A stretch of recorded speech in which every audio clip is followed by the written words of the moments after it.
Hello dear students, welcome back to my channel physics SPC. Rotational motion का एक question.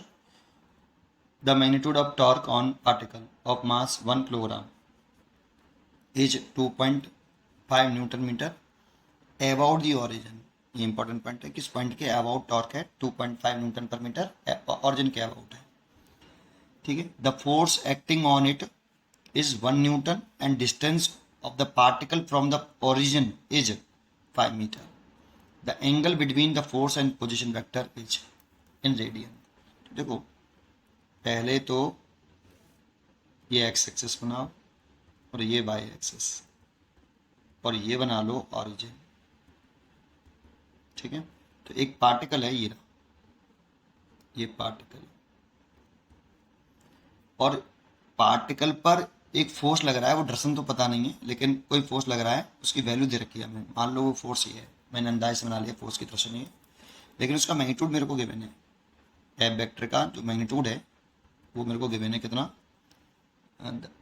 If the force acting on it 1 Newton, तो 1 Newton है। ठीक है। और मास पार्टिकल का 1 kg है।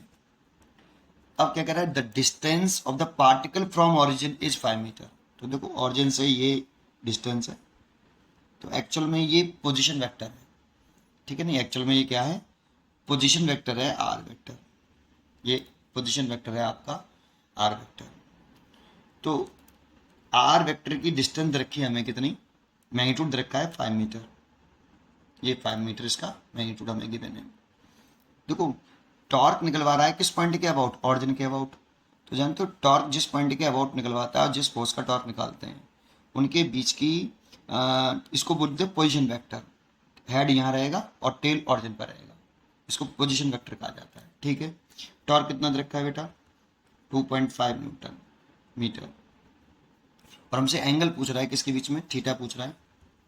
Angle between F vector and position vector, A F vector हो गया। देखो, एंगल जब भी लेते हैं तो टेल टेल लेते हैं। टेल टेल ले सकते हो, हेड हेड ले सकते हो, बट टेल हेड नहीं लेते। तो देखो, ये एंगल तो टेल हेड है, तो ये एंगल नहीं है। तो आर वेक्टर को एक्सटेंड कर लेना आप ऐसे, और एक्सटेंड कर लेंगे तो ये हेड आर वेक्टर का यहाँ आ जाएगा और टेल यहाँ आ जाएगा। तो ये एंगल है थीटा, इसको हमें कैलकुलेट करना है। ठीक है। और इसके लिए फॉर्मूला होता है टॉर्क का, R vector cross F vector. अब इसका मैग्नीट्यूड लेते हैं ना जब हम टॉर्क का, तो टॉर्क का जो मैग्नीट्यूड आता है वो आपका आता है कितना, R F sine theta. R F sine theta. तो हमें सब कुछ दे रखा है। टॉर्क दे रखा है कितना, 2.5, आर दे रखा है 5, एफ दे रखा है 1, और थीटा पूछ रहा है, वैल्यू पुट कर दो। तो sine theta is equal to 2.5 divide by 5। तो इस पॉइंट से हटाओगे तो 25/50 हो जाएगा, जो कि 1/2 होगा।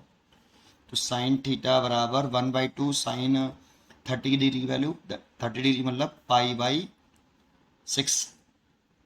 तो साइन से साइन कट गया, तो theta is equal to π/6। Radian में पूछ रहा था बेटा। साइन 30 डिग्री की वैल्यू होती है, 30 डिग्री को हम π/6 लिख सकते हैं। इसलिए इसका जो आंसर होगा वो ए। काफ़ी इजी क्वेश्चन था, पर मैंने डायग्राम बना के पूरा आपको समझाया कि कैसे करना है। ठीक है। पढ़ते रहिए और खुश रहिए। Thank you.